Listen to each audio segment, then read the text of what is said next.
இன்னைக்கு எபிசோட்ல என்ன நினைச்சுன்னா, லேபர் வர்சஸ் மேனேஜர். வீக்கெண்டுக்கு கண்டென்ட் வேணும்னா இந்த டாஸ்க்ல என்ன நடக்குதோ அதை வச்சுதான் பேச முடியும். ஏன்னா இது வரைக்கும் ஒரு கண்டென்ட்டும் வரல. வந்த கண்டென்ட் என்னன்னா, அருணுக்கும் தீபக்கும் நடந்த சண்டை மட்டும் தான் இது வரைக்கும் கண்டென்ட்டா வந்திருக்கு. நேத்து தான் அருணுக்கும் தீபக்கும் சண்டைன்னு நினைச்சா, இன்னைக்கும் ஸ்டார்டிங் எடுத்தவொடனே சண்டை போட ஆரம்பிச்சிட்டாங்க. தீபக் என்ன சொல்லுவாருன்னா, காஃபி போட்டுட்டு இருக்கும் போது அருண் வருவாரு. அப்ப வந்து வாங்க ட்விஸ்டர் அப்படின்னு சொல்லுவாரு. அருண் என்ன சொல்லுவாருன்னா, சொல்லுங்க ஸ்கில்லர் அப்படின்னு சொல்லுவாரு. நேத்து ஸ்கில்லு லேபர் அப்படின்னு ஒரு கான்வர்சேஷன் போயிட்டு இருந்துச்சுல, அதை அப்படியே உள்ள எடுத்துட்டு வந்துட்டாரு. ஒரு பெரிய சண்டை நடந்துச்சு. அதுக்கப்புறம் என்ன ஆச்சுன்னா, அருண் வந்து சண்டைலாம் போட்டதுக்கு அப்புறம் போய் தனியா ரூம்ல உட்காந்து கொஞ்சம் அழுகுறாரு. அதுக்கப்புறம் கொஞ்ச நேரத்துக்கு அப்புறம் வந்து அருணும் தீபக்கும் பேசுறாங்க. அப்ப தீபக் ஆட ஆரம்பிச்சிட்டாரு.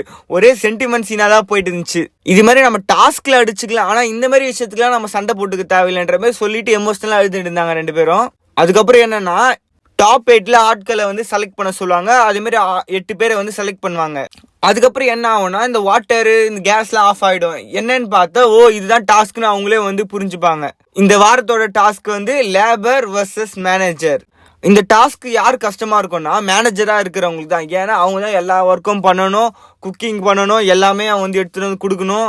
லேபர்ஸ் வந்து சைக்கிள் ஓட்டணும், ஆனா அதுவும் கொஞ்சம் கஷ்டம் தான். ஆனா வந்து மொத்த வேலையும் இவங்க தலையில விழுந்த மாதிரி தான் இருக்கு. லேபர்ஸ் நினைச்சா இவங்க சைக்கிள் ஓட்டாம நிறுத்தலாம், ஸ்ட்ரைக் பண்ணலாம், அவங்களுக்கு வந்து எந்த யூஸும் பண்ண முடியாது. ஏன்னா லேபர் மட்டும் தான் சைக்கிள் ஓட்ட முடியும். அதுக்கப்புறம் என்ன பண்றாங்கன்னா, மேனேஜர்ஸ்லாம் சேர்ந்து ஒரு 9 ரூல் எடுத்துட்டு வராங்க.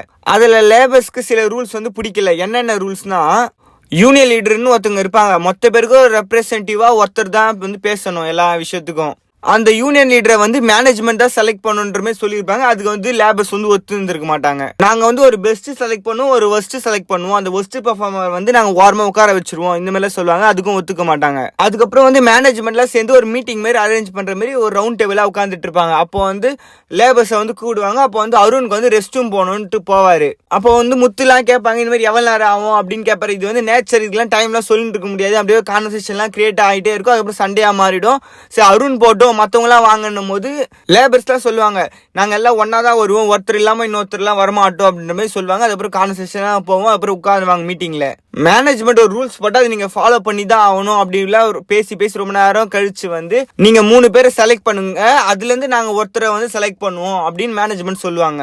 லேபர்ஸ் யாரெல்லாம் சொல்லுவாங்களா, அன்ஷிதா, ரயான், அப்புறம் பவித்ரா, இவங்க 3 பேர் சொல்லுவாங்க. அதில் வந்து மேனேஜ்மெண்ட் யாராவது சூஸ் பண்ணுவாங்கன்னா அன்ஷிதாவை சூஸ் பண்ணுவாங்க. அதுக்கப்புறம் வந்து எம்ப்ளாயிஸ்க்கு யார் யாரெல்லாம் என்னென்ன பிரச்சனை இருக்கோ அதெல்லாம் வந்து மேனேஜ்மெண்ட் சொல்லிட்டு இருப்பாங்க. அப்போ வந்து ராணுவ சொல்லுவார், இந்த மாதிரி நான் சைக்கிள் ஓட்டிட்டு இருக்கும் போது வந்து ஹெல்மெட் போடல, ஏன்னா வந்து ஆல்ரெடி வந்து ஹீட்டாக இருக்குது, ட்ரெஸ்ஸும் ஹீட்டாக இருக்குது, அதனால ஹெல்மெட் போடல. அந்த டைமில் வந்து சௌந்தர்யா வந்து என்ன சொன்னாங்கன்னா, நீ ஹெல்மெட் போடல, அப்போ உனக்கு எப்படி ரெஸ்ட் ரூம் யூஸ் பண்ற பாரு அப்படின்னு மாதிரி கேட்டாங்க அப்படின்னு சொல்லிட்டு அவர் கேட்டுட்டு இருப்பாரு. அதெல்லாம் முடிஞ்சதுக்கு அப்புறம் லாஸ்டா வந்து ஜெஃப்ரி வந்து ரெஸ்ட் ரூம் போலான்னு போவாரு.